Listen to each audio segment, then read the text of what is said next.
Okay, at the field, this is going to be the first time this Corsair is going to be flying fully loaded, all dirty, has the rockets on, the fuel tanks, and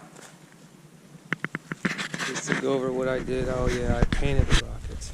You can see in the shade right here, and of course the P-40 retracts were put on, and it's the Dubro Super Slim 3-inch wheels that I paired up with the stock retracts from the P-40 and the stock motor from the P-40 that comes stock on the P-40 and T28.